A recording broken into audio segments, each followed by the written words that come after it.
బండి ఆపేసి కొట్టేసి డబ్బులు లాక్కుని వెళ్తాం. ఇవి మనమంతా కూడా ఎక్కువగా హైవేల్లో చూస్తాం. కొన్ని వీడియోస్లో మనకు తగులుతూ ఉంటాయి కదా. అదైనా సరే మన బోర్డర్ దాటేసిన తర్వాత దరిద్రం ఏంటంటే పెప్పర్ దాటగానే చిలకంపూడి లాక్లను ఉంది కదా, అక్కడ జరిగింది ఒక ఇన్సిడెంట్. తెలుసుకోవాలనుకుంటే వీడియో పూర్తిగా చూడండి, లేదంటే స్కిప్ చేసేయండి. మా మసీదుకి వెనకాలే ఉంటాడు అబ్బాయి.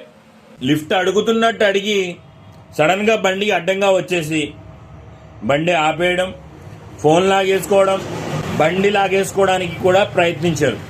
మనోడు కొంచెం తెలివిగా ఏం చేశాడంటే బండి తాళం వేసేసి దాన్ని అక్కడ పంట కాలువలు లేదా పంట ఉంటాయి కదా వరిచేలు, అందులోకి విసిరేశాడు.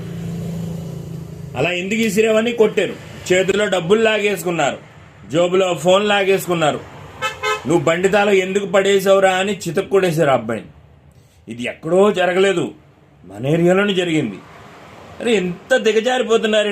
మనం వాళ్ళని ఎలాగా మార్చలేం. సో మనం ఏం చేయాలంటే గుడ్డిగా ఎవరికి లిఫ్ట్లు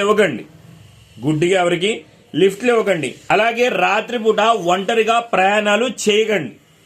ఈ రెండే మనం జాగ్రత్తలు తీసుకోదాం. ఇది ఎప్పుడు జరిగిందంటే డిసెంబర్కి ముందు జరిగింది. డిసెంబర్ 31 రావడానికి ముందుగానే జరిగింది.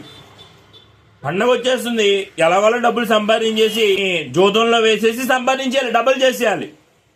ఎంత దిగజారిపోతున్నారంటే ఈ మధ్యన ఈ గంజాయి అని మందు స్టేజ్ దాటేశారు. యూత్ మందు స్టేజ్ దాటేశారు. గంజాయి ఇది అని వాటికి అలవాటు పడిపోయారు. బాగా గుర్తుపెట్టుకోండి, మీ పిల్లల్ని మీరు చిన్నప్పటి నుంచి అదుపులో పెట్టుకోకపోతే ఇలాంటి బ్యాచ్ల్లో మన పిల్లలు కూడా ఉండొచ్చు. కావున మీ పిల్లలు ఎక్కడికి వెళ్తున్నారు, ఏం చేస్తున్నారు, ఏం చూస్తున్నారు, ఏం అలవాటు చేసుకుంటున్నారు అన్నది జాగ్రత్తగా గమనిస్తూ ఉండండి.